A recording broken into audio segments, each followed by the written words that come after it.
an ongoing climate crisis as well that we cannot lose sight of. If the world needed any reminder that energy geopolitics are not only alive and well, but are inextricably linked to whether we can accelerate climate action, it has been world events of just the last few months. And those intersections between energy markets and geopolitics and transition, the energy transition, is what we spend all our time thinking about at the Center on Global Energy Policy and the Columbia Climate School. An inspiring day last week where we just had the first ever class of graduating students from that new school, the first of its kind in the United States. We needed a little bit of inspiration because in many ways the current outlook, as we're going to talk about in a moment, is not so great.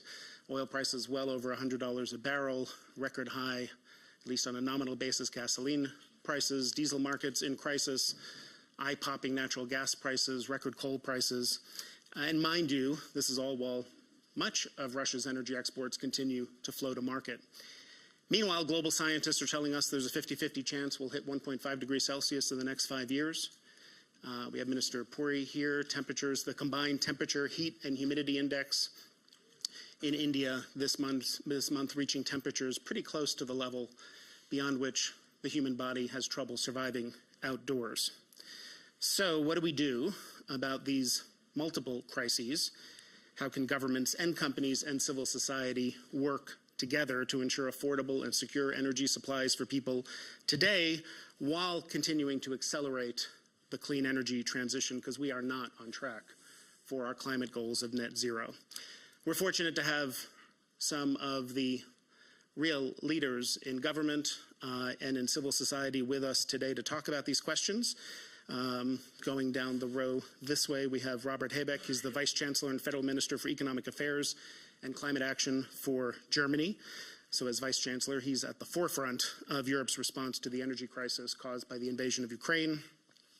Catherine MacGregor is the CEO of the ENGIE Group. She has extensive experience in both oil and gas and also in planning for the private sector's role in the energy transition.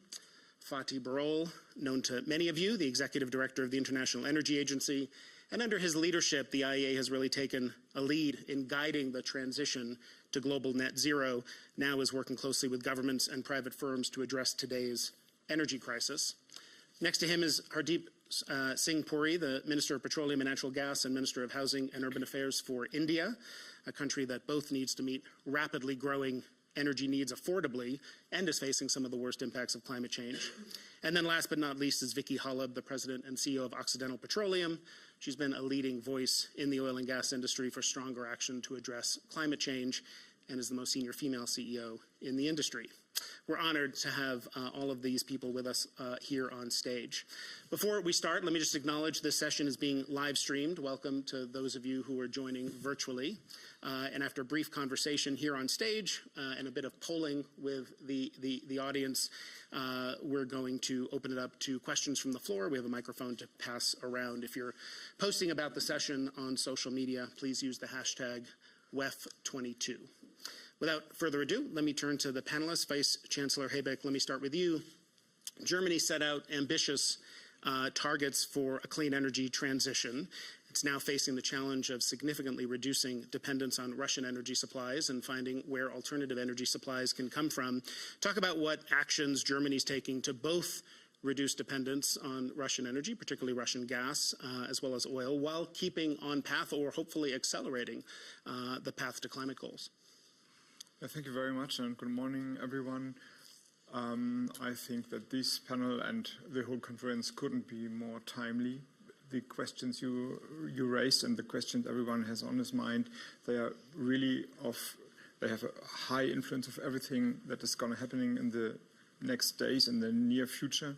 So I can briefly talk about Germany, but maybe I can give a broader picture from my point of view that it's not about Germany, this discussion. I think it's about the world economics and the world energy problems. But Germany actually is trying to, of course, diversify its fossil imports from Russia, coal, gas and oil, and we do it with, compared to normal construction and planning times in Germany, incredible speed, I would say light speed. So what takes decades is now done in months, and we are really improving our ability to get things done, which hasn't been done so good in the past. So we are building up LNG infrastructure in Germany right now and try to get new suppliers for oil and for coal as well.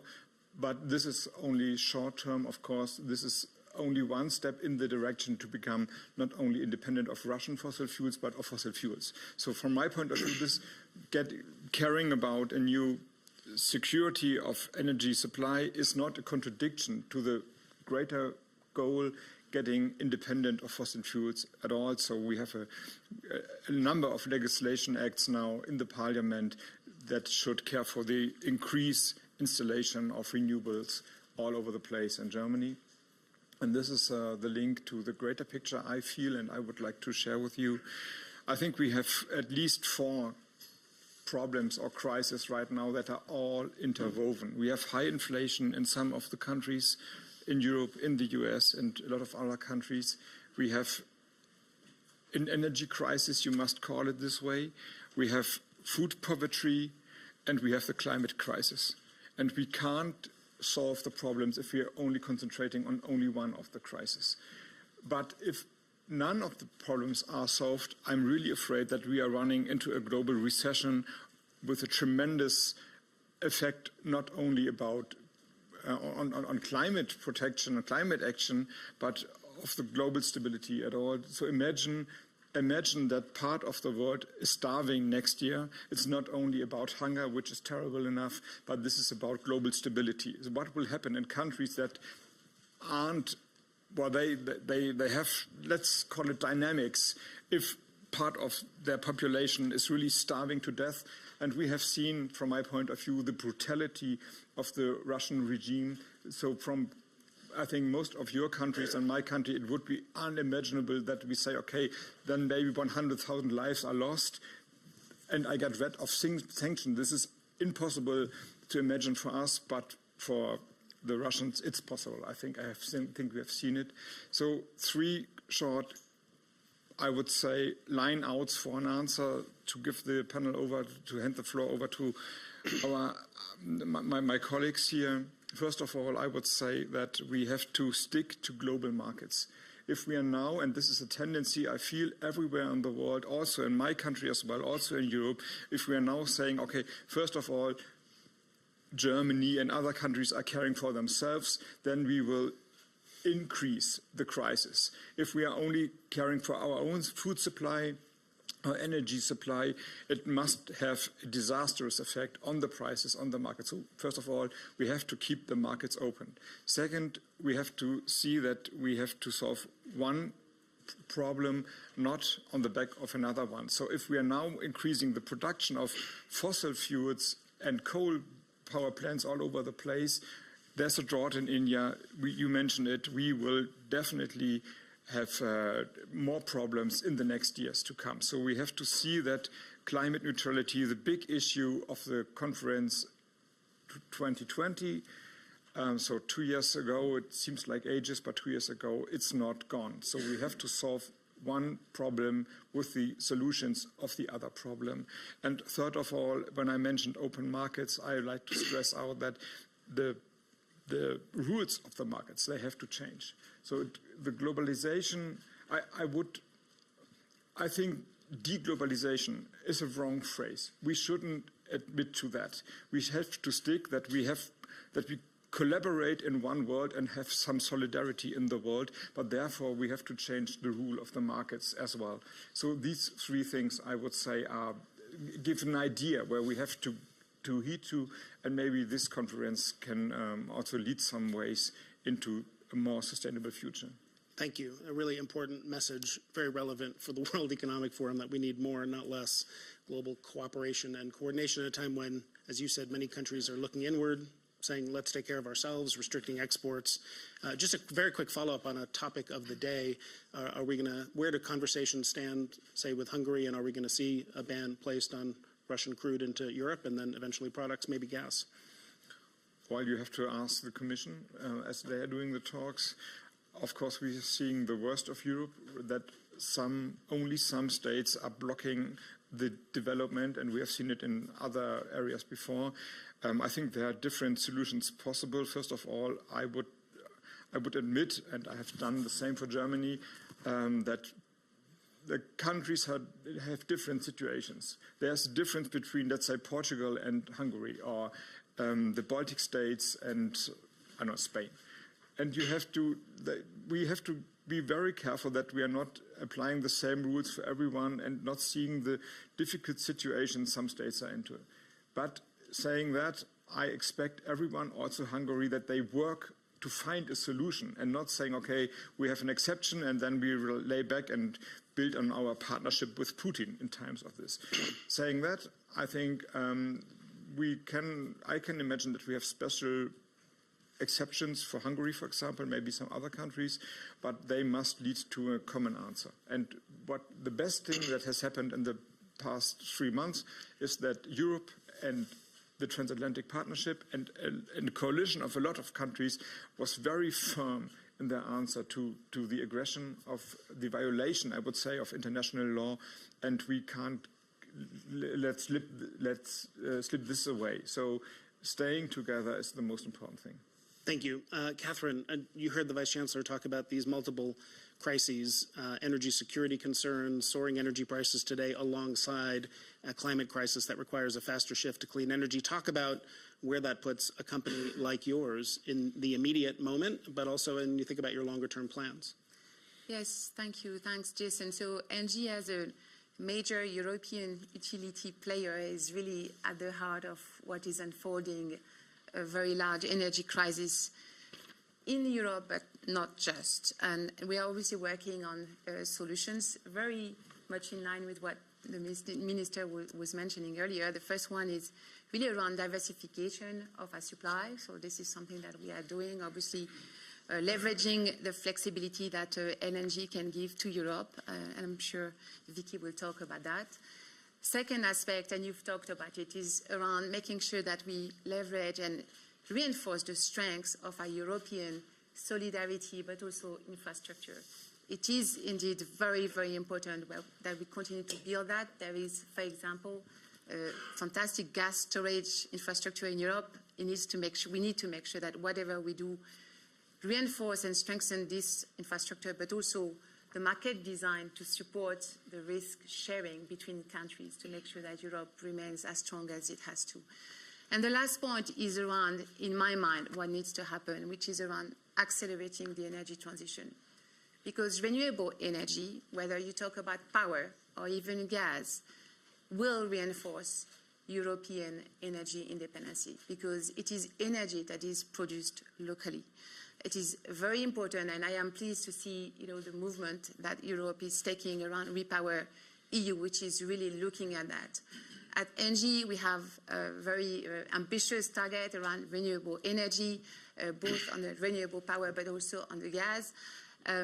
We have seen today some obstacles, but it's really fantastic to see the states working towards lifting some of these obstacles, whether it is administrations, bureaucratic. And maybe I will talk a little bit about a point that is really important in Western Europe, which is around the acceptability of renewable energy.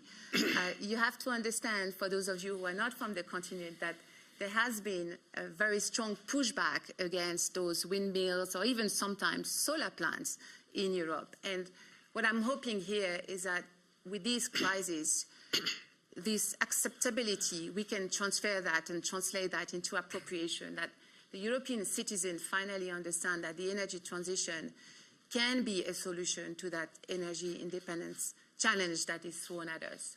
Of course, keeping in mind affordability, which is really the very narrow path that we need to stay on. And maybe just to finish on this acceptability, what is very important, it's about the pragmatism to understand where we are starting from. So today we have infrastructure in Europe, we have the gas infrastructure, we have electricity infrastructure, and of course we want to go to net zero carbon. We have to make sure that we design a path that leverages all this infrastructure, therefore integrates both electricity and gas in order to get to that end point, which is why we're excited about the biomethane potential, Jason, as well as hydrogen a little bit further out, to make sure that we can get to that net neutrality, carbon neutrality in the most affordable way, taking advantage of our existing infrastructure and where we are starting from. And just a very quick follow-up on, so again, as I did with the Vice Chancellor on what's kind of top of mind in the news today, just can you say a word about how companies like yours and others will respond to the demand for payment in rubles and what that'll mean for Russian gas supply to Europe? Yeah, Jason, we are working out a solution which we hope will allow us to continue to play a role as a key energy player in Europe, which is to provide, gas supply to our customers for heating and industrial production. And we've worked out a solution which seems to be agreeable to our supplier of gas, but also, of course, compliant with the sanctions, as well as making sure that we don't take any FX risks, for example. So we'll see how that goes. Fatih, look, the International Energy Agency, we've been talking about energy crises and lots of references back to the 1970s. I see Dan Yergin here. He can, in Q&A, tell us about how this one compares to the 1970s. But the IEA was built in response to that moment of crisis in the 1970s. You've been writing forcefully about both the current energy crisis, but also the need to transition to a very different type of energy system in the future. Can you talk about how we respond in this moment to that dual challenge? Thanks, Jason. So I think both colleagues have mentioned, you mentioned, Jason. I think we are in the middle of the first global energy crisis. In the 70s, it was the oil crisis, and now we have a oil crisis, natural gas crisis, coal crisis. They are all prices skyrocketing, and the energy security is a priority for many governments, if not all. It is why it is very simple. The reason until 24th of February, Russia was the #1 oil exporter of the world, #1 natural gas exporter of the world, major player in the global coal markets. And the international community, most of the countries, are pushing back now Russia's aggression, and as a result, we are seeing the global energy crisis here. And of course, we are not living in a dream world. The world has to replace those oil and gas coming from Russia first with oil and gas and other technologies.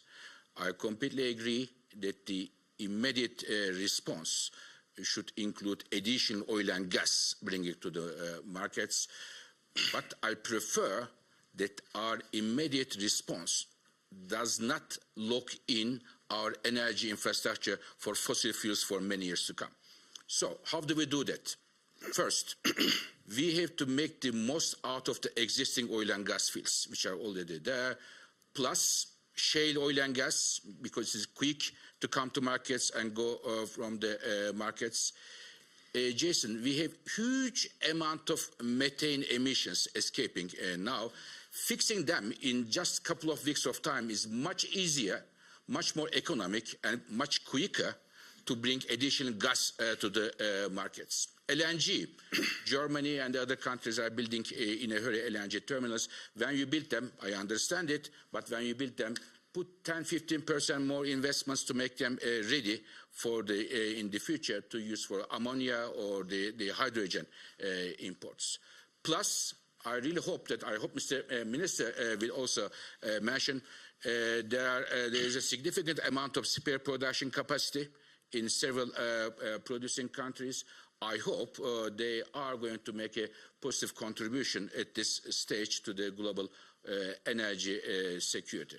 But in my view, the biggest part of the response comes from the putting emphasis on clean energy, renewables, energy efficiency, and in my view, in the countries where they have nuclear capacity, increasing the nuclear production there. Belgium is a good example here. Now, what is my worry? My worry is the following. Some people may well use the Russia's invasion of Ukraine as an excuse for large-scale, a new wave of fossil fuel investments. Why I do worry about that? At least for two reasons. One, it will forever close the door to reach our climate targets when I look at those projects. This is #1 from a climate change point of view. But #2, I think it's also important to note that it may not be, as it seems now, a lucrative business and good investments. Because everybody talks here, the companies, advanced economies, energy producing countries, energy consuming countries about clean energy transition. If they do what they say, even if they do 50% what they say, those fossil fuel investments may be idle in the future. So we have to say there's a business risk as well. There's a climate risk and there's a business risk for large-scale fossil fuel investments here. One should take it into consideration. Because when you make today we talk about the licensing of new oil fields. I mean, how many years you need the oil to come? From the exploration, there are many oil executives here, from exploration to first oil to come to markets today, you talk about the 2040s. So is this emergency situation continue to 2040s? Or either we are saying, if we all say we want clean energy transition, either we don't believe it, or what we are doing is not in line with our business portfolios and interests. So we have to make a choice here. And in my view, Jason, the world does not need to choose between an energy crisis and the climate crisis. We can solve both of them with the right investment. I understand the current priorities today to fix the energy security problem. It's a big problem, especially in the developing, energy important developing countries.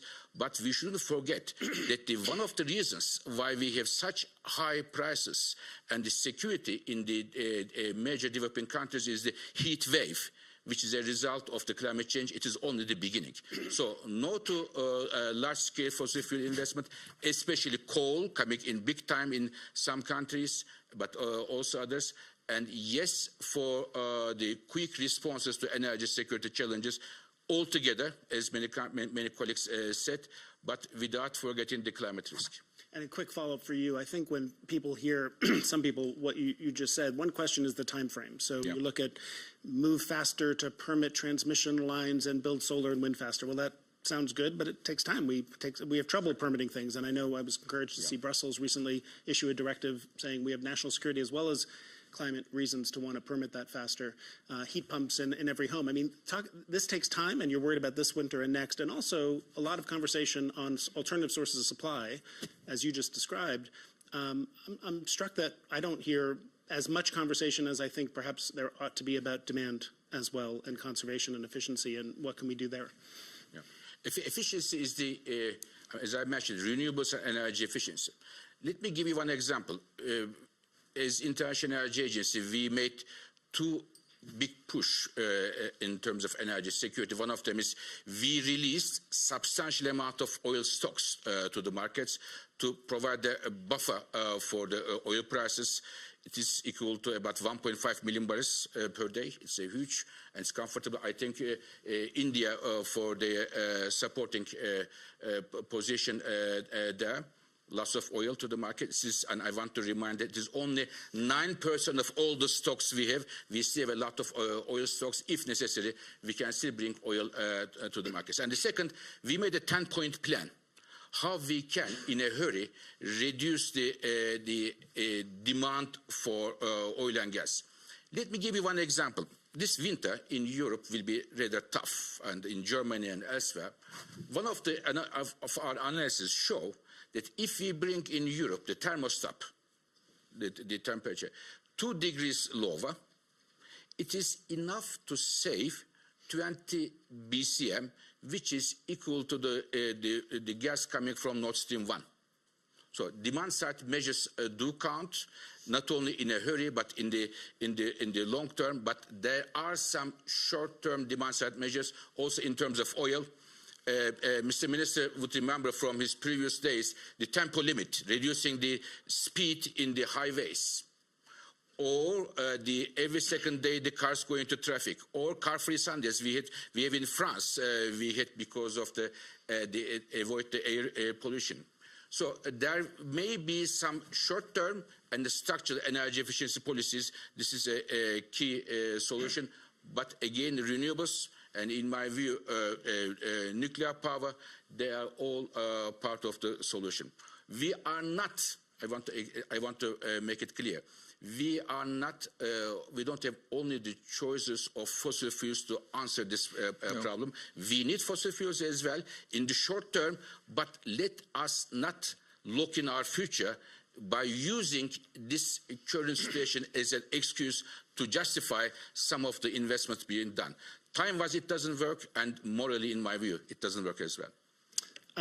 Strong message. Thank you, Fatih. Minister Puri, I'm very interested in how the conversation we've had last 20 minutes or so looks from your standpoint in a country with so many people struggling to significantly grow energy use, do so affordably, what the economic implications of that are, and talk a little bit about the energy situation in India today and globally and what your priorities are for investment, for today's energy situation, and for tomorrow. Thank you very much. Let me start with some of the takeaways from the discussion so far, then give you some idea about what our energy strategy is in India, and also then provide, if I may, a little perspective in terms of how the world looks or how the situation looks from where we are situated. First and foremost, I would have no difficulty in subscribing to the assessment that we are facing a number of crises. It's not just one crisis. The energy crisis is there, it's real. I think I agree with the narrative you set out to provoke us into a discussion. I do have some doubt because you use the word unfolding.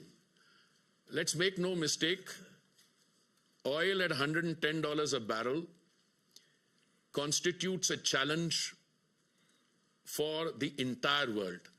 The lead economy in the world, $20 trillion economy, facing inflation rates which are highest in 50 years.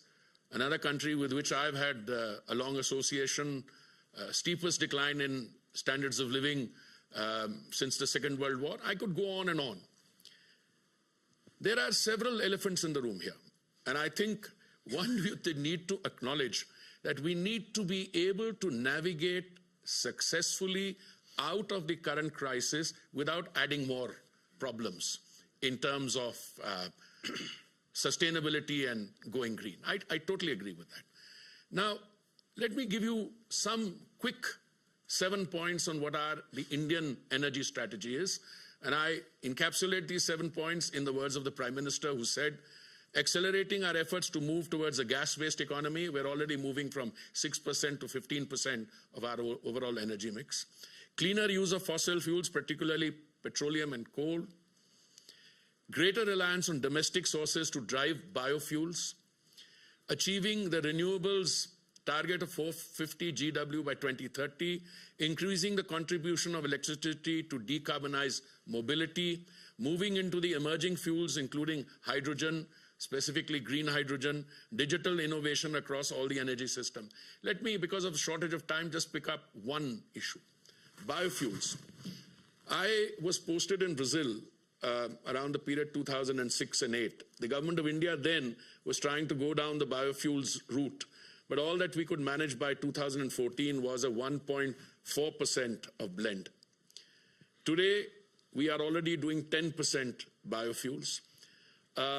In August and December, I have 2 of my plants coming up using second generation technology, producing 90 million liters of ethanol from agricultural waste and bamboos. A small example. We had a target of 20% biofuel blending by 2030. Because of the situation we find ourselves in, we are bringing it forward to 2025. So a target for 2030 is coming to 2025. Mr. Moderator, if the global crises that we are facing has taught us anything, we need to accelerate on the transition. And we're doing it in a large number of ways. But let me also share with you the perspective that we're a country where 60 million people go to the petrol bunk every morning to fill up. 60 million.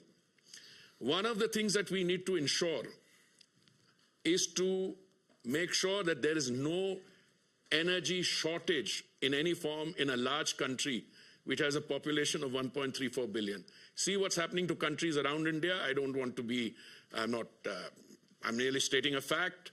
4 or 5 countries around India are in severe, dire straits. It's happening in countries all over the world. So we need to be able to navigate our way out of this current energy crisis and into an accelerated transition to green energy. By the way, since Russia is an issue which has been addressed, I was asked some time ago by my foreign minister who was going to the United States. He asked me, what is our dependence on Russian energy? So I told him, and maybe there was a mistake in the audio, I said the Europeans buy in one afternoon what we buy in a quarter. So I don't know what happened in the question and answer session. He said, my colleague, the petroleum minister, told me Europe buys in one afternoon what India buys in a month. No, it's in a quarter. We ended last year with 0.2%. Now we buy from countries around us. But if we are in a situation, and listen, I want to say this with a sense of responsibility, where energy supplies or the cost, energy will come in from any country. I have a submission to you. This gentleman sitting next to me is a friend of mine. I have many conversations.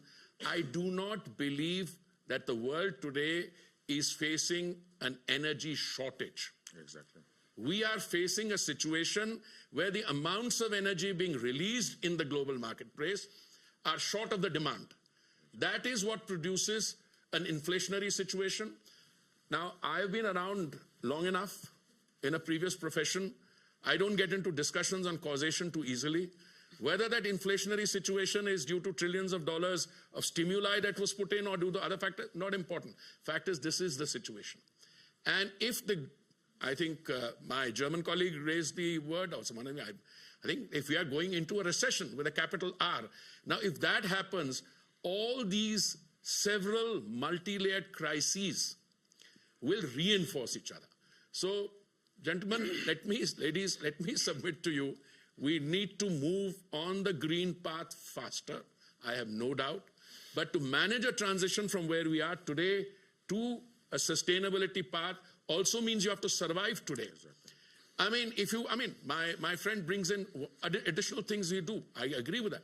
But we must be able to help each other at this point of time. Otherwise, if large economies start facing multiple pressures flowing from you may have new crises. So that's a perfect lead-in, I think, to Vicki Hollub. What I heard is there's no lack of supply. We just need more of it to come to market, and we need to not lose sight of a green transition in the longer term. So, Vicki, you've heard India, Europe say we need more energy today, including oil and gas. Are we going to see that from the U.S.? And also, what does that mean for companies like yours in terms of what the minister just said about also continuing to stay on the path of a transition? Okay, as the oil and gas CEO on the panel here, I want to start out by saying that I believe that climate change is real and it's happening faster, and that I believe in an all-of-the-above approach to climate mitigation, and that is the use of renewables. We use solar in our operations, the use of wind power, and electric vehicles. We've got to do everything we can to mitigate climate change. And I feel that, though, the conversation really should be more about what are the emissions and how do we mitigate emissions. That what goes into the atmosphere is causing the problem. It's not the fuel source used. Because when you look at wind and solar, electric vehicles, all of those have a carbon footprint too. So we have to mitigate the carbon footprint of every other alternative energy that we're going to develop. I think the best way to do that is to use a strategy where we can actually produce carbon neutral oil. And producing carbon neutral oil comes from the use of CO2 injected into a reservoir, part of which remains sequestered, and ultimately all of it gets sequestered as you cycle it through. You can therefore create carbon neutral oil. The carbon neutral oil happens because it takes more CO2 injected into the reservoir to produce the oil than the oil emits when used. That's critically important for the transition because nobody's talked about cost yet. And the cost of the transition is going to be enormous. And if we can't find ways to help fund that and find ways to develop our oil and gas less expensively as we go along and through this transition, we're going to be in a tough situation worldwide, and I don't think we can make it happen. And so going back to one of the things that Fatih said, which is very, very important and something that I think is another way the oil and gas industry can help with this energy transition, and that is we shouldn't need to develop as many new reservoirs as what we have traditionally believed. Because if you take CO2 and you inject it into a reservoir, you're going to get more of the oil in that reservoir than you otherwise would. Take, for example, a conventional reservoir. In a conventional reservoir, depending on the conditions in the reservoir, because there's a variability in all reservoirs, but the most you're likely to get in terms of production out of that reservoir is probably 50 to 60% of the hydrocarbons at most. But in most reservoirs around the world, you only get 15 to 20%. In those reservoirs where you get only 15 to 20% of the oil in the ground, where you've already spent all these investment dollars to build the infrastructure to get that oil out of the ground into the market, if you don't have to duplicate that, if you could double the recovery from those reservoirs without having to go develop another reservoir of that type, then you have eliminated the carbon footprint caused by that duplication of infrastructure. So Fatih's right. We've got to aggressively, out of the reservoirs that exist today, that's where we should be getting our oil of the future. However, I don't think that we're going to that we can eliminate the need for oil in the next coming decades. I don't know when we're going to be able to eliminate it, but if we make this transition, if we try to push it so fast that we're not prepared to eliminate the use of oil and gas, then we're going to be in a worse situation. And we're seeing that happening today. We've got to plan our energy transition around what we know we've got to accomplish with respect to fueling those industries that are hard to decarbonize, like the maritime industry, the aviation industry. Those will be the most challenging for us.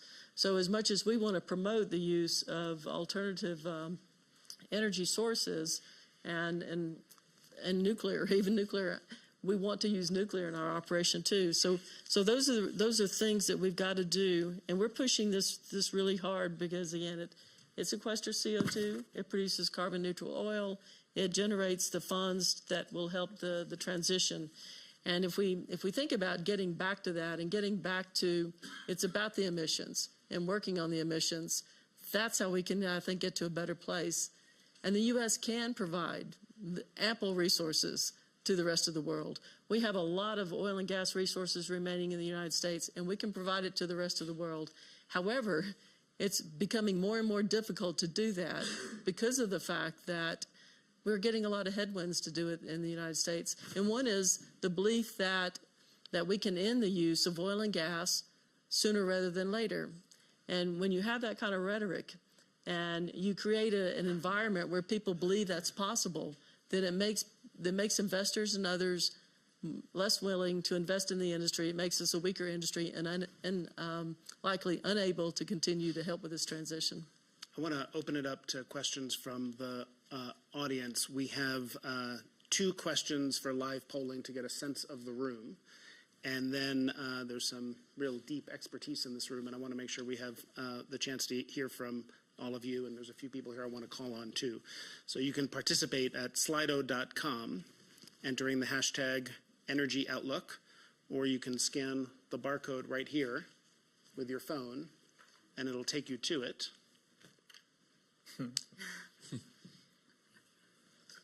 Is that? So I think the question will come up on the screen. Now we see one of the problems of the day. Everyone is raising a smartphone. In old days, you just raised a hand. So we could also save energy, but not using the smartphones, but raise a hand. Well, these are 2 different things. You're going to raise your hand to ask a question. Okay, people are having difficulty with the barcode. Oops. They're 2 different things. We're going to do questions from the audience, and you're going to raise your hand.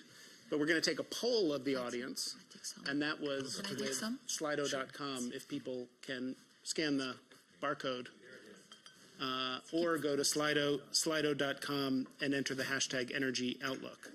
So, well, let me first get a show of hands on how many people are actually able to vote on this polling question right now from your phone. Okay, there's a couple, so let's do it. So, question is, do you expect the global energy crisis to slow down or accelerate the energy transition needed to reach 2050 global climate targets?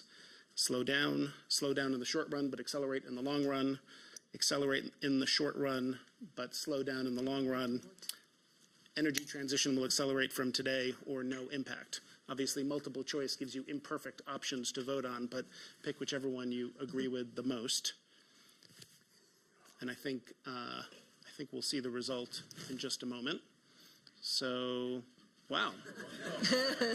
We got a lot to talk about. Changing. So there seems to be an interesting divergence of opinion about whether this is going to slow us down or speed us up. So that we'll come back and talk about that in a moment. Interesting. And then I think we have one more question. What do you see as the highest energy priority that will require action by governments, companies, civil society in the next 12 months? Reducing emissions, improving energy security, improving energy access, reducing energy costs, or achieving greater independence in energy. And again, multiple choice doesn't give you the ability to acknowledge that these are all important priorities, but I think trying to give a sense of how people weight these different things to the extent there are trade-offs. So what's interesting about both questions is just how much divergence of views there is in the room. There's not an overwhelming consensus on anything, and I guess that is why we're here talking about this and struggling with it, because the people up on this stage are trying to manage multiple different priorities. So now I'm going to open it up to questions from the room. I think let me start with Dan Jurgen here in the front row, and I'd like to come to Laurence Tubiana next, and there are microphones to pass around. Thank you very much, and thank you all for the panel. Minister Habeck, getting divorced, Europe's getting divorced from Russian energy, as you know better than anybody, is a very big challenge. Can you tell us how your thinking has evolved since February 23rd about it, and how your sense of the options has evolved since February 23rd? And I think, let me just hear from Laurence as well, and then we'll give a chance to respond. We might take 2 or 3 at a time. Thank you. First question to Mrs. MacGregor. Fatih Birol mentioned the very important issue of methane. How are you dealing with your company on that? And to Minister Habeck, we see that Eastern countries and Western Balkan countries want to come back under the umbrella of EU. Do you think that climate policies, the Green Deal and clean energy could be a rallying cry, or would be adding difficulties to our policy? Let me start with you, Vice Chancellor, and then Catherine, and if anyone else wants to weigh in, and then we'll come back to other questions. Yeah, first of all, I think the right answer was it will speed up the transition, the energy crisis right now. Did you vote on Slido? No, I don't. I don't have my mobile phone with me, but I have a microphone, so I can vote for my own. Because it's one of the cheapest forms of energy we have the possibility to get.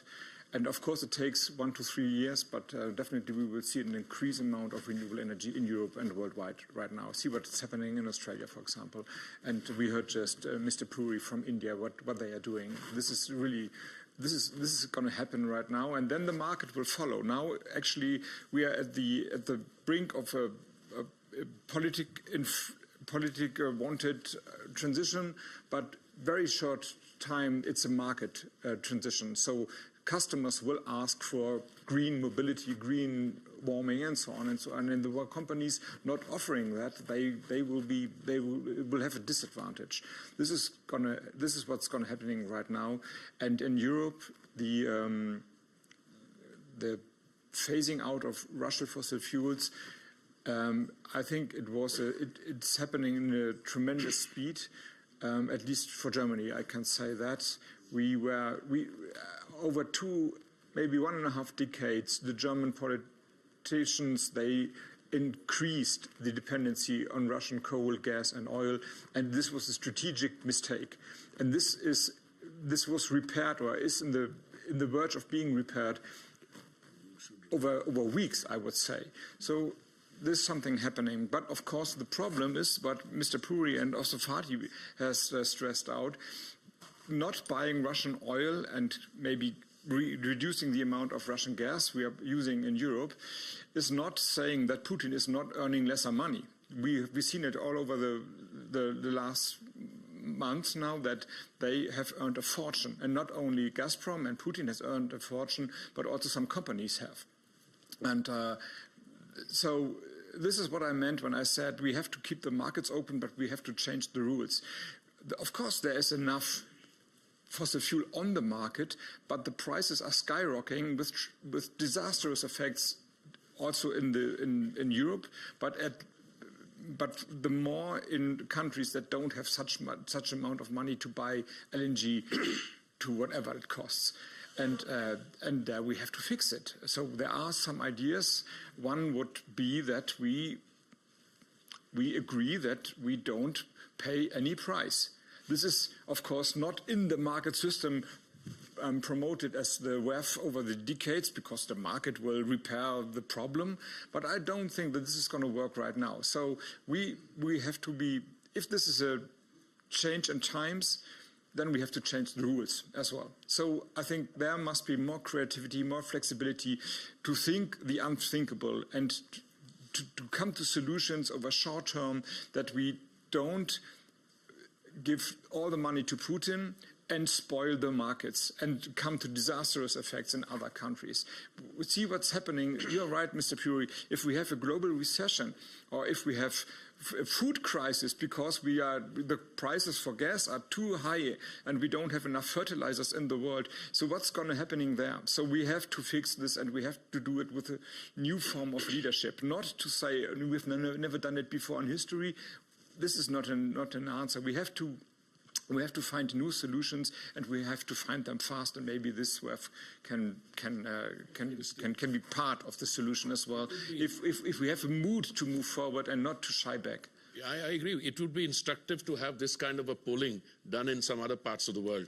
There, the cost of energy would come right up. It would take the whole band there, and then other things will follow.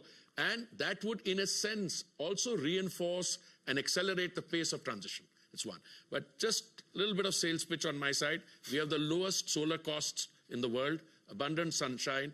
We are going to be the critical drivers of demand. So come to India and participate in our energy transition programs. Thank you for the invitation. Catherine, I'll just ask the panelists to keep responses brief if they can, because I want to get more people in from the audience. But there was a question for you. And I think there was a question around methane and I guess the control of methane leaks. So we're not producing natural gas at ENGIE, but we operate infrastructure. So here it's all around operational excellence. And then in terms of buying gas from our suppliers, we actually benchmark the CO2 emissions from the various suppliers. And we try, and favor, obviously, the low-carbon suppliers. So the Norwegian, for example, have the lowest CO2 emitting methane from all. And in terms of some of our providers from the US, for example, we're also engaging with them with the concept of responsible source gas, which allow them to make commitment, auditable commitments, on how they are extracting the gas, producing the gas, and transporting the gas to make sure that indeed the methane emission problem is as low as possible. And lastly, I will just mention that it's also very important that we green the gas and therefore focus on biomethane, hydrogen, green hydrogen, and derivative is going to be really the future of gas that will fix the methane problem forever. But that's a bit longer term. let me take a few more comments, questions, and I'll come to you, Fatih, next. I know you wanted to come in on this too. Badr Jafar. Yes, so our company, the Crescent Group, is a diversified family business group based out of the UAE. One of our subsidiaries, Pearl Gas, is the largest gas producer in Iraq, with great potential to deliver large volumes of gas, including into Europe. That's the disclaimer. Ultimately, security of supply is underpinned by security of demand. So what I'd like to know from what I've heard today is, how do you reconcile the position that on the one hand there's this urgent requirement to replace 150 billion cubic meters per year of gas displace or replace from Russia, with what we were hearing from my friend Fatih, there cannot be a commitment for more than a year or two. How does one reconcile those two positions, which, from a sort of producer perspective, could very easily lead to even greater underinvestment, which would even, complicate the issue even more and lead to even further crisis in the near future? And let me take another comment. I think I have lights in my eyes, but I think that's Zainab Usman. Hi, Zainab Usman from the Africa program at the Carnegie Endowment in Washington, D.C. My question is for Fatih Birol. How practical do you think your advocacy for the immediate transition away from fossil fuels is? And I ask this question with respect not just to the timeline, which has been extensively discussed here, but also in terms of the use cases of fossil fuels. Take oil and gas in particular. In your messaging, you seem to imply that oil and gas are only used for electricity generation and also transportation. But there are a lot more use cases. Fertilizers in particular, clean cooking solutions, petrochemicals and other things like that. So for many parts of the world that are not in Europe, your message tends to be, or is perceived, I know that's not what you mean, but the way people see it is that their opportunity to industrialize via these industries will no longer be available to them. Mm-hmm. So how would you respond to that? Thank you. Thank you, Zainab. Fatih, we'll start with you. Okay. First, Jason, I wanted to go back to the poll, and I would, if I could, I would vote for this situation may really accelerate the clean energy transition. Why do I say this? You mentioned the beginning in 1970s. In 1970s, the oil crisis not only ended up with the high inflation and the recession, but also innovation in the energy technologies. I give you one number. During those years, an average car needed 20 liters to go to drive 100 kilometers, 20 liters. And right after that, as a response to the oil security, the average car needed about 10 liters to drive 100 kilometers. It was a response to the crisis. And now we are lucky now, compared to 1970s, because we have readily available competitive technologies now, clean energy technologies, which were not solar or wind or electric cars. They were not there in 1970s, but we have them now with us, or hydrogen for that sake. So I am therefore more hopeful, and I think the climate commitments the countries made and companies made, if they do, at least I said, 50% what they promised to do, it will accelerate. Coming to the question of the oil companies. Now, there are oil companies, and I say oil companies, we automatically think of the IOCs in or the majors in the Western world, but there are oil companies which are NOCs, national oil companies as well. When we look at them, Jason, there is a very important number, I tell you. In the last 5 years, on average, the oil and gas industry revenues was $1.5 trillion until 20, just average. They make money, $1.5 trillion. This year, this $1.5 trillion will jump to $4 trillion US dollars. We have never seen this in the history. No. $4 trillion US dollars. So what are we going to do? What are they going to do with this windfall revenues? This is a key question. There are basically three options. They invest in the traditional business. Second, they pay back to the shareholders. And third, at least some of them, they used to invest in the clean energy technology, as they said they are going to do. This can be a very good opportunity for those companies to show that they are really sincere, that the amount of this historically record windfall revenues goes, at least a part of it, to clean energy transition. Third question, are we going to need oil and gas in the future? Of course we will. Nobody said we will not. Of course we will. But if we want to keep Africa, which is the continent which has the least sins in terms of the emissions, but will have the worst effects of climate change. If we want to avoid this worst effect of climate change for Africa and the rest of the world, we have to reduce their use, especially coal, followed by oil, and followed by gas. And dear colleague, we cannot, in my view, we cannot apply the same recipe, in my view, to all the countries. I cannot look at one European country and Mozambique. I cannot compare them. If Mozambique today, 65% of the people don't have an access to electricity, and if they have a natural gas deposit nearby, to tell them don't use natural gas would be a wrong, very wrong way of doing it. But globally, there are not two ways. Either we reduce the use of fossil fuels, or we are all happy to live in a planet which is completely different than today. We have to make it, it's so simple. So there are not, it is not, I think the gray zones, this current crisis will reduce the gray zones, and IEA will also contribute to that. And we have to all be transparent what we are saying, what we are doing, and what are the implications of that. And finally, I mentioned this $4 trillion US, and we are going to come up very soon. Those companies, what they said and what they do in terms of the amount of money they allocate for clean energy investment in their overall portfolio, how does it look like? We are going to publish these numbers, and we hope that in addition to those companies helping the energy security, they also help the clean energy transition, as they said they are doing.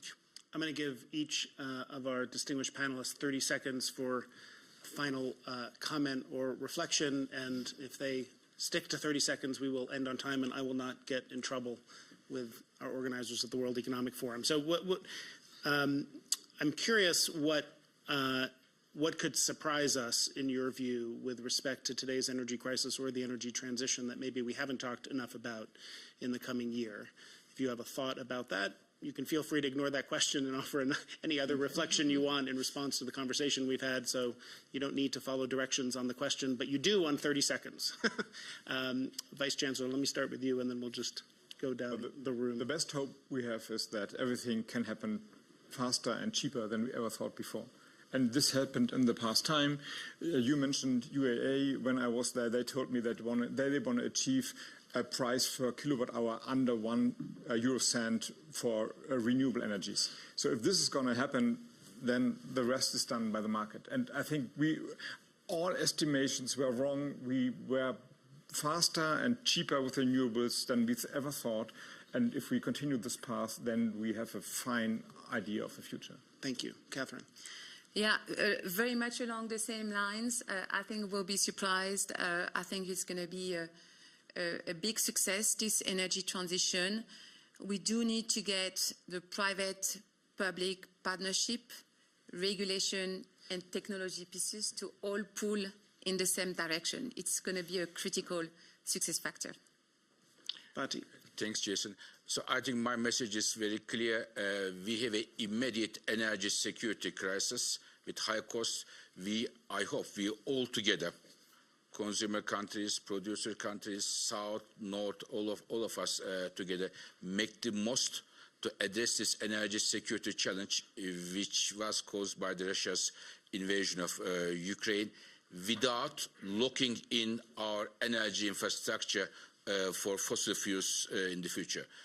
We should not try to justify a new wave of long-term fossil fuel investments on the base of what Mr. Putin did. Thank you. Minister Puri. All the stakeholders in the global system need to do some serious introspection and subject whatever they've been saying and doing to a reality check. We need to deal with all these crises simultaneously without allowing the solution of one crisis to exacerbate the other crisis. So you've got to navigate your way out of the high-cost situation. This is not sustainable. At the same time, you have to accelerate the green energy transition. Taken together, yes, we will come out of it. The costs will be there will be pain, but at the end of the day, we'll be working towards a better energy world. Thank you. Vicki? I would say that I'm optimistic that ultimately we'll get there. I just don't know how many more oil and gas supply crises we're going to have before we can get people to seriously look at the reality of the situation and how much the oil and gas industry can and will do in this energy transition. And yes, we are spending dollars. Again, we're going to build the largest direct air capture facility in the world in the Permian Basin. We're going to expand it around the world. We're going to prove that technology, and we've made the commitment and the dollars to do it.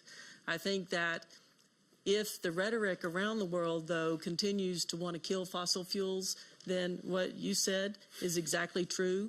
We will ultimately lose the opportunity to help the energy transition. And if we lose that opportunity, the transition fails. Thank you. Hate to end on a pessimistic note. I'm normally not pessimistic. This was a great discussion. We heard the need for more, not less, cooperation, coordination. I think the WEF is a unique place to be able to do that. And as we heard, really grappling with multiple crises: inflation, food, energy, climate, and struggling with how to reconcile those things. So this is just day one. We have several more days to have these conversations. We raised more questions than answers, but please join me in thanking our panel.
distinguished heads of governments, distinguished heads of states, of course, dear partners and friends of the World Economic Forum, a very cordial welcome to the annual meeting 2022 in the spring of Davos. We are very glad to be together again in person. And of course, we have a very rich program. The theme of our coming together is history at a turning point. Government policies, corporate strategies. We will focus the program mainly on 4 different areas. First, the war in Ukraine, the aggression on Ukraine. And I have the particular pleasure to welcome a very strong delegation from Ukraine among us, composed by members of the government, composed by members of the parliament, by the mayor of Kiev and his brother and other mayors, and of course also by the young generation. Can I ask all our participants from Ukraine to stand up and to give them a special welcome?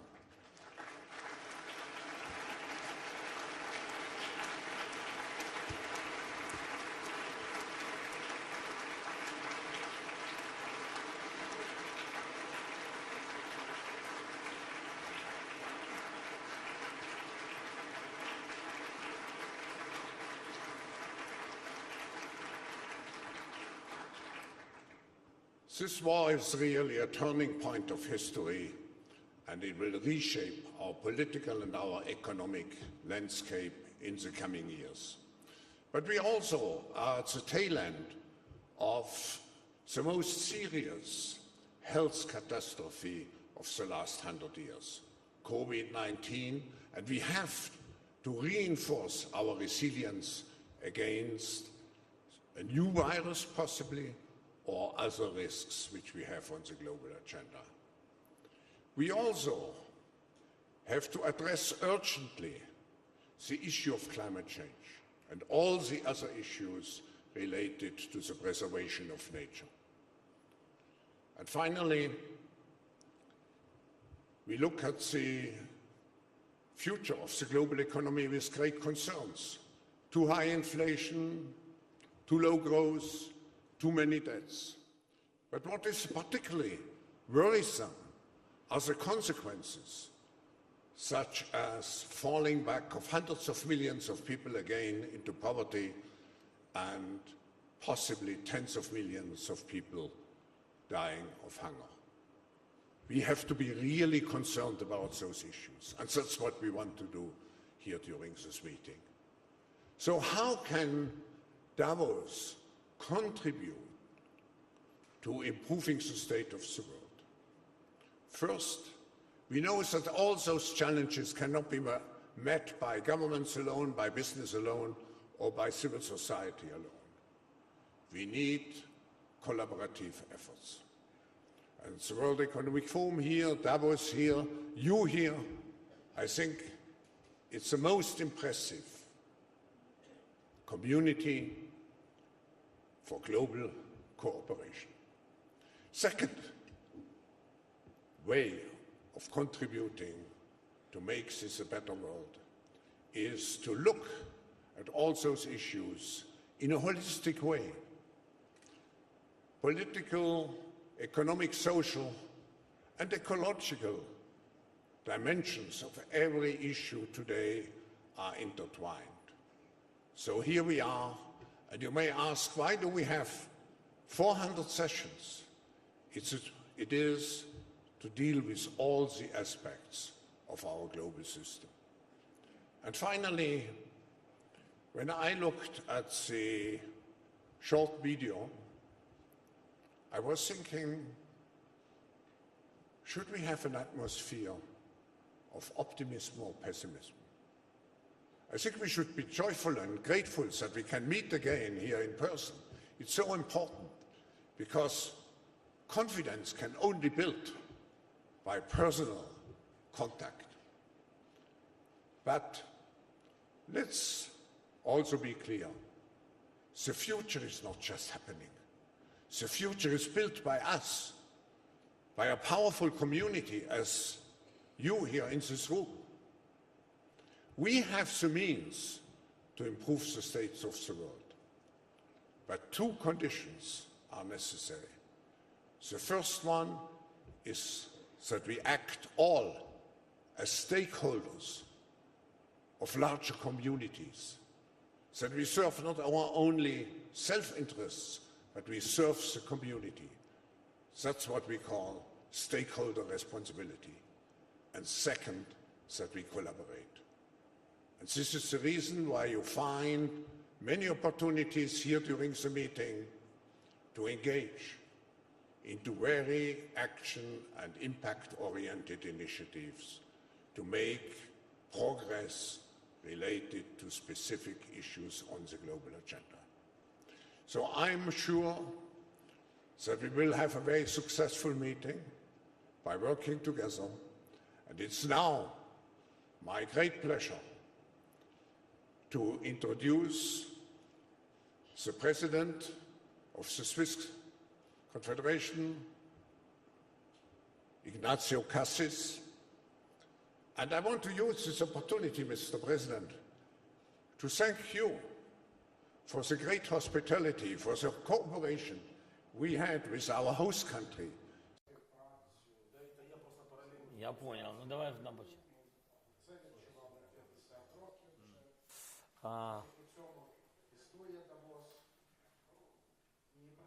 87? Розкопки ж українською мовою. Розкопки. Розкопки закінчились на Десні. Там 87, мені кажется. Сейчас.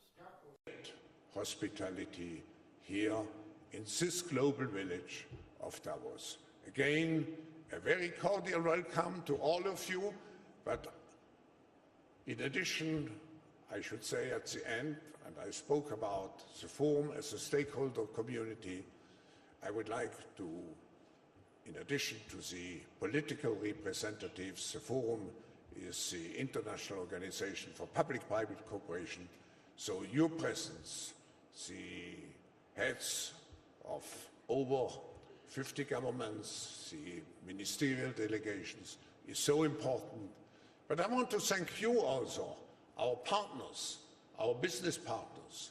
You have kept your loyalty to the forum despite the fact that we couldn't meet for quite some time. And I want to greet also the representatives of our young generation, which we have here, of our social entrepreneurs. So it's really the best mix to make progress in dealing with the issues on the global agenda. And now, Mr. President, I invite you to take the floor and to give us your welcome address. Thank you.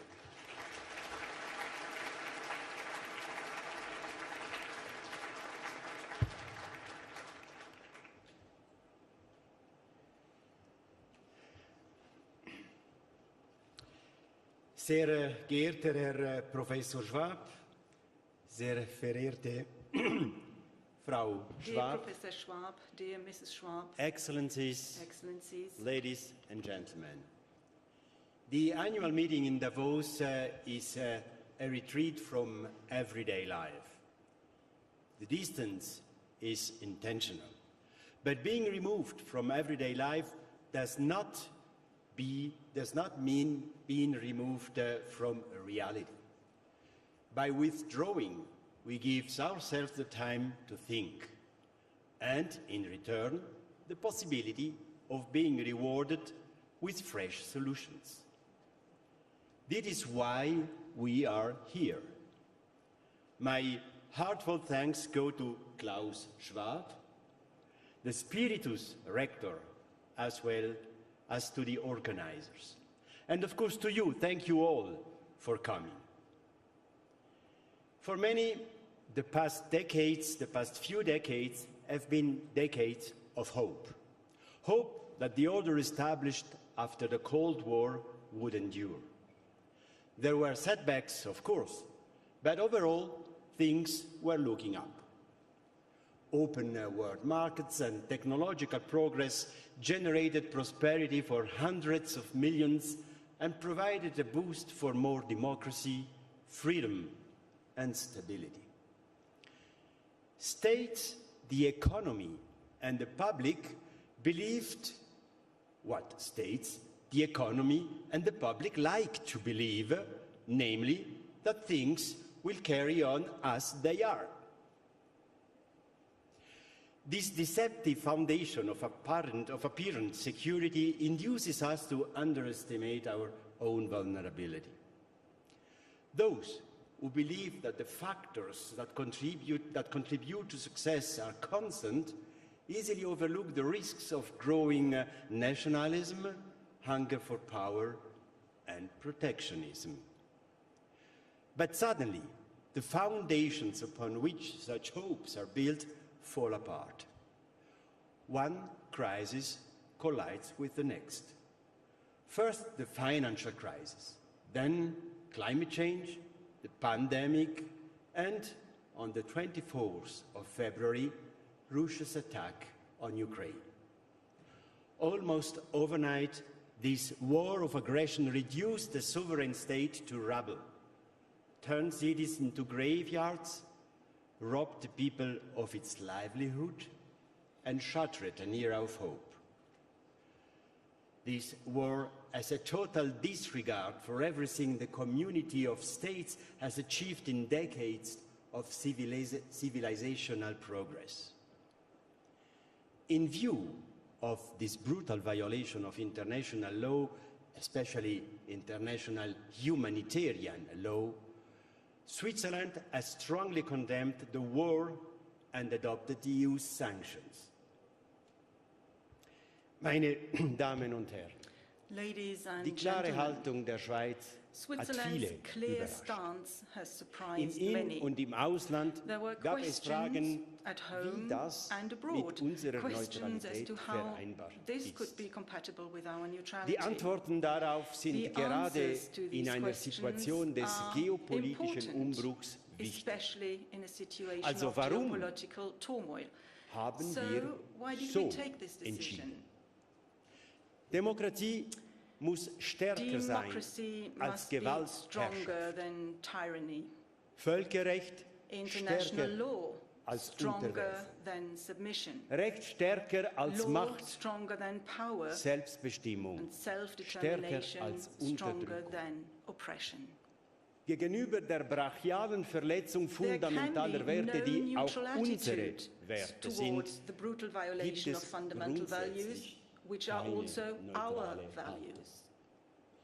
Denn diese For Werte these stehen values, für die Freiheit they stand schlechthin. for freedom itself. Passivität toleriert Passivity den Rechtsabbruch tolerates the und kann violation dem of Aggressor law in die Hände and spielen. can play into the hands of the aggressor. Deshalb steht die Schweiz And mit den this Ländern is why zusammen, Switzerland die diesem stands Angriff together with auf die those countries Grundfesten der that will not Demokratie stand by nicht passively tatenlos in the zuschauen. face of this attack on the very foundations of democracy. Diese kooperative This Neutralität cooperative entspricht der neutrality Schweiz. is a reflection of Kooperativ Switzerland. als neutrales Land, Cooperative is a das sich neutral für die country Stärkung that eigener works und to gemeinsamer strengthen its Grundwerte own and einsetzt. generally shared values. Kooperativ als neutrales Land, Cooperative as a das sich neutral für die country Sicherung that eigener works towards und safeguarding gemeinsamer its own and Friedensbemühungen collective einsetzt. peace efforts. Kooperativ als neutrales Land, Cooperative as a das sich neutral für eine country which is regelbasierte committed to a und stabile rule-based and stable Sicherheitsarchitektur security einsetzt, architecture die nur that can multilateral only emerge entstehen on kann. a multilateral basis. Neutralität heißt nicht Neutrality, abseits that does zu not stehen. mean standing on the Der sidelines. staatspolitische Zwilling The unserer political Neutralität twin war of our und neutrality ist denn auch was and die is Solidarität. solidarity. Die Neutralität der Schweiz war nie stark, Switzerland's neutrality sondern wurde has never stets been rigid, weiterentwickelt. but has always been Denn evolving. die Welt steht For nie the world still. never stands still. Konflikte und ihre Auswirkungen sind Conflicts and their internationaler effects geworden. have become more international. Gemeinsam heißt, Together dass das means Denken in that größeren thinking in larger Räumen terms is wichtiger becoming wird. more important. Wenn unser When demokratisches our Umfeld bedroht democratic ist environment is und threatened völkerrechtlich and vereinbarte internationally Werte agreed wanken, values are ist auch shaken, die Schweiz bedroht. Switzerland too Das is erleben wir threatened. gerade in And diesen that Tagen. is what we are currently experiencing. Seine Grenzen findet der Our Handlungsspielraum room for im maneuver is limited by the Neutralitätsrecht. law of Auf der neutrality. Basis des Haager On the Abkommens basis of the Hague gelten Agreement, für die Schweiz the die following 4 principles Grundsätze: are applied to 1. Switzerland. Keine There Teilnahmen are an 4 Kriegen, principles. No 2. participation Keine in wars. Mitgliedschaft in 2nd, militärischen international Allianzen, cooperation, 3. but no Keine membership in Truppen- any und military alliance. Waffenlieferungen 3, no und provision of 4. troops or weapons Keine to warring parties. Durchgangsrechte. 4, no granting of transition rights. History shows that wars always have their aftermath. When that time comes, Switzerland is ready to act as a mediator to facilitate talks and create platforms so that they may take place. Last July, the 4th Ukraine Reform Conference took place in Vilnius. The aim of these international reform conferences is to support Ukraine in the areas of democratization, decentralization, and modernization. The 5th conference, organized by Ukraine and Switzerland, will take place in Lugano, Switzerland in early July this year. But this time, it will be a recovery conference. Because when the war is over and the weapons fall silent, all our efforts will be focused on rebuilding. The path to reconstruction and addressing the economic consequences of the war will be channeled through a broad-based political and diplomatical process.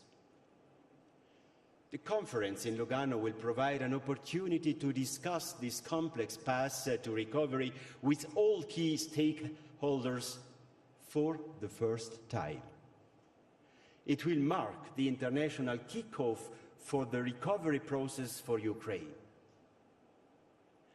Last week, 40 countries and 18 international organizations have been invited to attend this high-level meeting. And Switzerland is offering to host follow-up conferences to address further steps if necessary. Even if the end of the war is not yet in sight today, it would be unforgivable to wait any longer before starting to reflect on how to organize such efforts and on the role of national and international institutions, and so risk losing valuable time. Mi rallegro davvero molto di poter accogliere I'm truly la delighted conferenza to nel be mio able to cantone di host the origine, conference il in my Ticino. home canton of Ticino. Mesdames et messieurs, la guerre est synonyme d'instabilité. Cette guerre-là, Ladies and gentlemen, motivée par war des is forces synonymous destructrices, with qui instability. non seulement ébranlent l'architecture de sécurité géopolitique, mais font aussi voler en éclats d'autres principes de la civilisation. Cette guerre-là marque une rupture face aux piliers fondamentaux de l'ordre établi. Dans ce contexte, les questions africaines, nous en parlons bien évidemment lors de ce forum économique mondial. Le risque d'une polarisation accrue est une réalité. Qu'est-ce que cela signifie pour les marchés mondiaux? Qu'est-ce que cela signifie pour les économies? Et finalement, qu'est-ce que cela signifie pour notre prospérité? Permettez-moi d'esquisser dans les grandes lignes 3 scénarios qui pourront servir de point de départ à vos discussions, si vous le souhaitez. Le premier scénario associé au niveau de risque le plus élevé est celui d'une mondialisation sectorielle.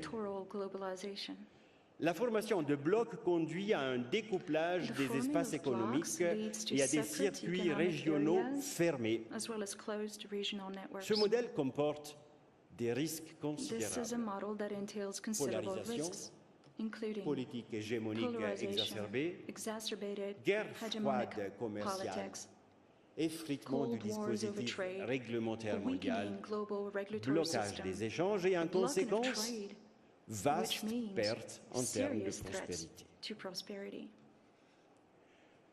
Le deuxième scénario est celui d'un The recul second pondéré scenario de la is that of a hypermondialisation. weighted retreat from Il hyperglobalization. s'accompagne d'une It renationalisation comes calculée with strategic des calculations ressources, for des chaînes de valeur renationalizing et des resources, processus value chains, de production and revêtant une importance production processes of systémique, importance.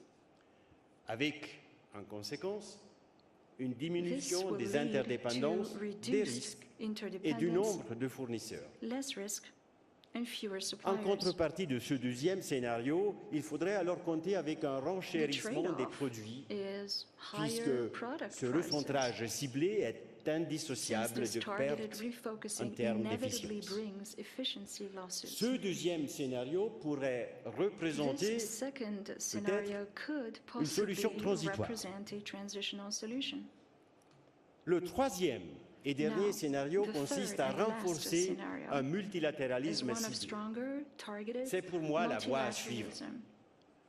And Aujourd'hui this is the comme way forward demain, as far as I'm concerned. renforcer le multilatéralisme de manière ciblée Both today and et tomorrow, stronger, le recentrer targeted sur multilateralism ces and a tâches renewed essentielles focus constitue on the core le tasks moyen is de passer the le cap way des to espoirs get mis à mal. past the dashed hopes.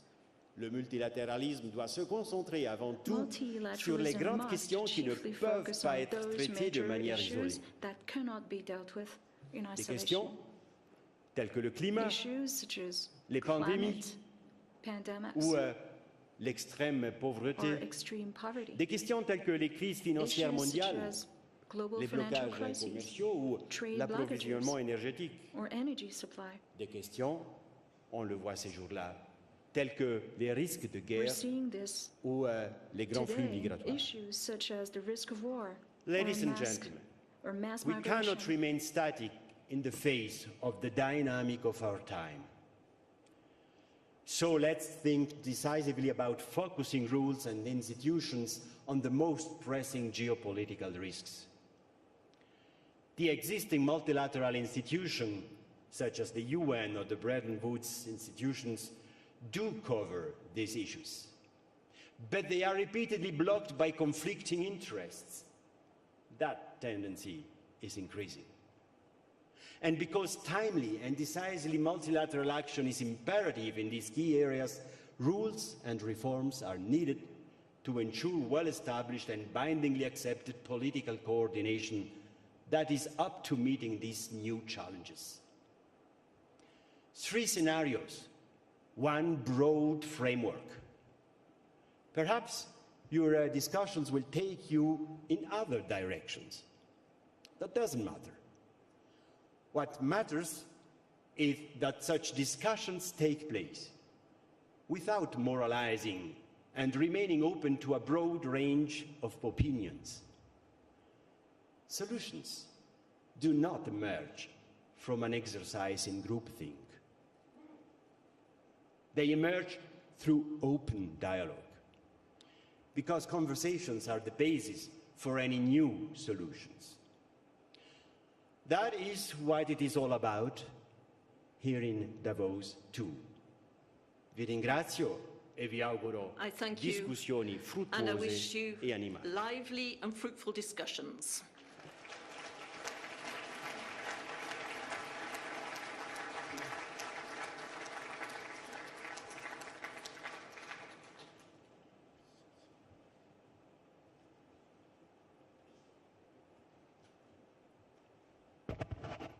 Merci, Monsieur le Président, pour vos mots de Thank you, Mr. bienvenue President, for those kind et words. de nous dessiner le grand Thank you for your special address. monde dans toutes ses facettes. And thank you for outlining the world as we We know are it. waiting now for our opening speakers, President of Ukraine. So I ask you just to have patience for a moment.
Your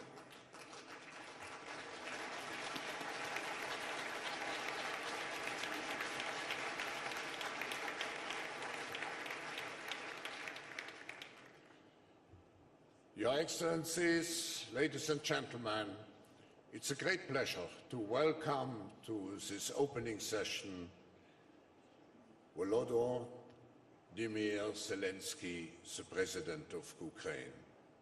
Tomorrow marks 3 months when, on the 24th of February, Russia began an unprovoked and unnecessary war against Ukraine, an act which has cost thousands of lives and has caused 6 million Ukrainians to seek refuge abroad and displaced over 8 million people within the country. Every country has the right to live in peace, determine its own means of governance, and choose the strategic alliances it wants to have. Every country's territorial integrity and sovereignty must be respected. These are the main principles, as the President of Switzerland has shown us, of international law and the post-World War II order. Mr. President, now on the first official day of the World Economic Forum Annual Meeting 2022, we convene in Davos at the most consequential geopolitical and geo-economic moment in the past decades.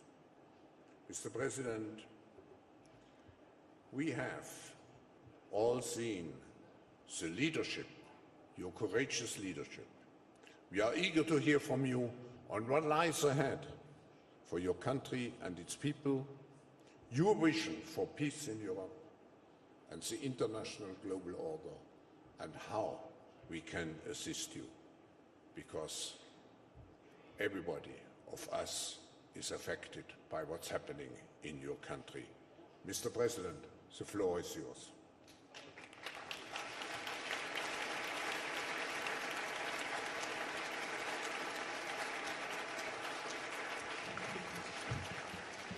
Дуже дякую. Дуже дякую. Для мене сьогодні це велика честь.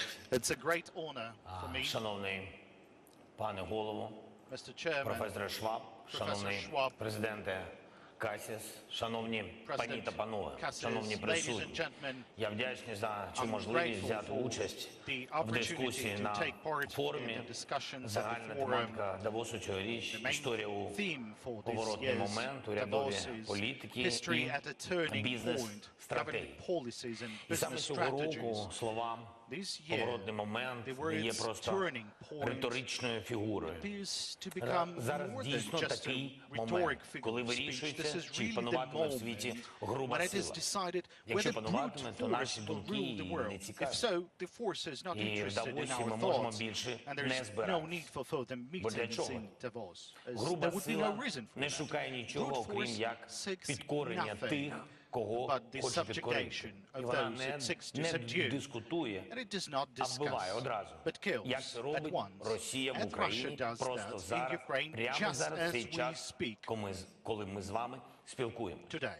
До речі, погляньте, будь ласка, на будівлю колишнього російського дому в Давосі. Він перетворений на дім російських воєнних злочинів.